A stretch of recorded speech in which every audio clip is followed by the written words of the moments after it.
Mamma सगळं हे काय चाललंय? आपण जसं ठरवतोय ना तसं काहीही होत नाहीये. ती अधिरा तिकडे खूप खुश आहे. मला नाही वाटत ती आपल्याकडे परत येईल. कसं आहे ना अप्पी, खरं काय खोटं काय हे बघणाऱ्याच्या नजरेवर अवलंबून असतं.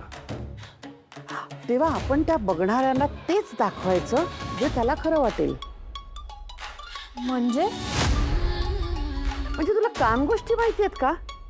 कान गोष्टीमध्ये कसं असतं की मी तुला एखादी गोष्ट सांगणार, मग तू त्या गोष्टीला तिखट मीठ लावून अंशूला सांगणार, मग अंशू स्वतःचं तिखट मीठ लावणार आणि तिसऱ्याला कोणाला तरी सांगणार, मग तो तिसरा चौथ्याला, चौथा पाचव्याला, असं करत करत फायनल ती गोष्ट ज्या माणसापर्यंत पोचेल त्याच्यासाठी ती गोष्ट वेगळीच असेल.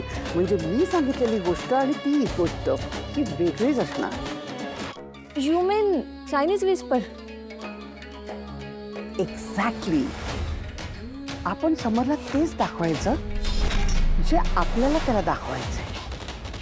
म्हणजे अधिरा इज हॅपी, अधिरा तिच्या सासरी खुश आहे, पण आपण त्याला असं दाखवायचं की अधिरा खूप दुःखात आहे तिच्या सासरी. पण कसं? मी सांगते.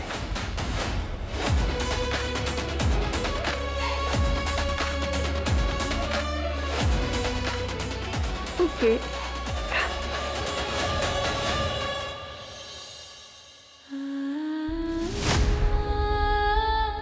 मी जितकी परिस्थिती सुधारण्याचा प्रयत्न करते तितकी ती हाताबाहेर जाते. माझं काय चुकतंय देवा? मी काय करायला हवं? मला मार्ग दाखव ना. मी आल्यापासून राजवाड्यांच्या घरात कुठल्या ना कुठल्या कारणाने वातावरण फक्त बिघडतंय. खरं तर आपल्या येण्यामुळे आनंद व्हायला हवा ना सगळ्यांना, पण इथे फक्त दुःख आणि त्रासच होतोय. ही परिस्थिती कधी बदलेल परमेश्वरा? आणि ह्यासाठी मला काय करावं लागेल? या घरातलं वातावरण बदलण्यासाठी मला मार्ग दाखव.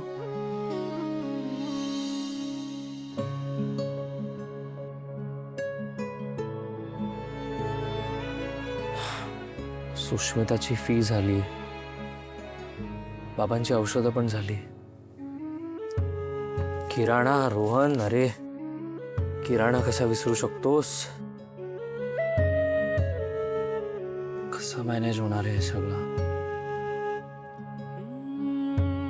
काम करतो, हे टीव्ही वरचे काही चॅनल्स तात्पुरतं बंद करतो.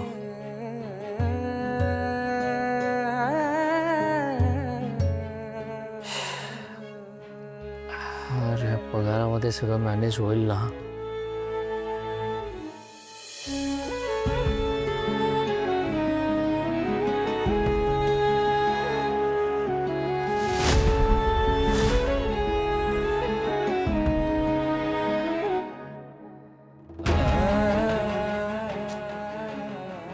तात्पुरते तर पैसे आहेत तसे,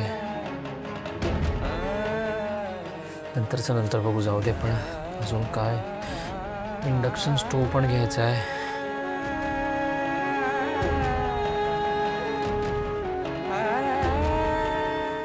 सर्व मंगल मांगल्ये शिवे सर्वार्थ साधिके शरण्ये त्र्यंबके गौरी नारायणी नमोस्तुते.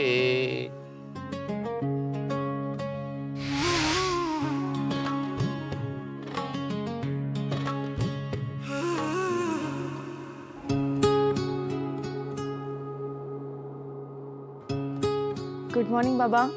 अरे व्हेरी व्हेरी गुड मॉर्निंग. काय ग, कुठे बाहेर निघालीस की काय? हो, बाहेरच चालली. नमस्कार करते. अरे सुखी राहा बाळा, सुखी राहा. बाबा, मी सुखीच आहे. तुमच्यासारखी फॅमिली असल्यावर कोण सुखी नसेल. आता फक्त थोडी स्टेबिलिटी हवी. सो बाबा, आता मला फक्त इतकाच आशीर्वाद द्या की आज मी जे करायला चालले ना त्यामध्ये मी सक्सेसफुल होईल. यशस्वी भव. जे काम करायला चालली आहेस ना त्यामध्ये तुला नक्की यश मिळेल. बरं, मी काय म्हणतो, जाण्यापूर्वी थोडंसं खाऊन गेली असतीस तर? नाही बाबा, मी आल्यावरती बघते. आता मी बाबा. निघते. हा काय रे? हे घ्या पैसे. माझा पगार झाला ना. अरे दर महिन्याला तू हे पैसे तुझ्या आईकडे देतोस ना, मग आता माझ्याकडे कशाला? नाही बाबा, आता आई नाहीये म्हटल्यावर मी तुमच्याच हातात देणार ना घर खर्चाचे पैसे. हो का? बरं बरं, मला देऊ नकोस. अरे ही लक्ष्मी आहे ना, ही लक्ष्मी घरच्या लक्ष्मीकडेच जायला हवी. आणि अधिरा या घरची लक्ष्मी आहे. त्यामुळं हे पैसे तिच्या हातात ठेव. नाही बाबा हो, नाही अधिरा, बाबांचं बरोबर आहे. हे घे घर खर्चाचे पैसे.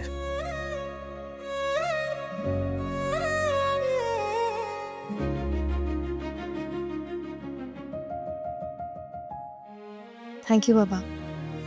बाबा, हा खरंच मोठा मोठा ऑनर आहे, पण तितकीच मोठी जबाबदारी सुद्धा. बट बाबा, द थिंग इज, आईंना जो घर चालवण्याचा एक्सपिरियन्स आहे ना, तो मला नाही आहे. आणि म्हणूनच ही रिस्पॉन्सिबिलिटी सुद्धा त्यांच्याकडे असायला हवी, माझ्याकडे नाही.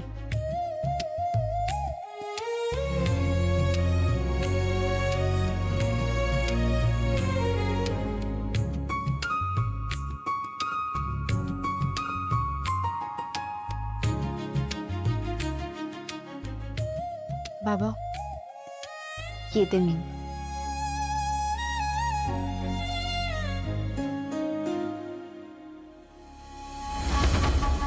वैताग आलाय मला. अप्पी, काय झालं आता? ही बाई केव्हा जाणार आहे आपल्या घरातून? अगं वेडी आहेस का? ती आपल्या घरात राहण्यातच आपला फायदा आहे. मम्मा, तिचा आवाज इतका इरिटेट करतो. नुसती आपली कटकट कटकट कटकट. खूप कंटाळा आलाय मला. देवा, तू काहीतरी चमत्कार कर आणि या बाईला लवकरात लवकर इथून घेऊन जा. ए आता नको. आपलं काम संपल्याशिवाय तिला कुठेही पाठवायचं नाही आपल्याला. काम संपल्यावर जिथे जायचं तिथे जाऊ दे तिला. चल माझ्या बरोबर.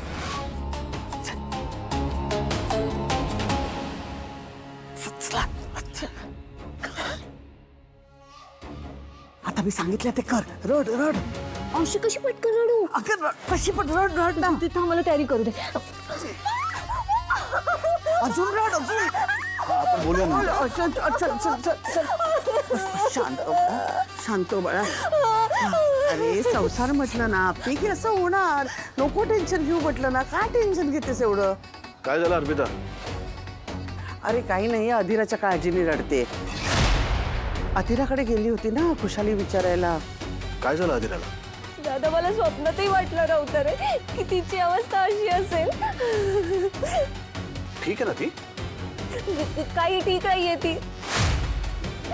माझी हुशार कर्तबगार बाई तिकडे जाऊन तिची मोलकरीण झालीये. हे बघ अर्पिता, उगाच काहीतरी बोलत जाऊ नकोस. तुझा विश्वास नाहीये ना माझ्यावर? थांब, तुला मी पुरावाच दाखवते. घे, हा बघ पुरावा. तिची सासू आपल्याकडे येऊन राहिलीये. छान मस्त मजा करतेय, हवी तशी सेवा करून घेते. आणि अधिराची बघ काय अवस्था झालीये तिकडे. मला तर काहीच प्रॉब्लेम वाटत नाहीये. ओके हा काकू? दादा, तू असं कसं म्हणू शकतोस? आपल्याकडे स्टाफ कमी पडतोय म्हणून तू स्टाफ वाढवतोयस का? तर स्वानंदीला त्रास होऊ नये म्हणून. आणि तिथे रोहन साधा एक नोकर हायर करू शकत नाहीये.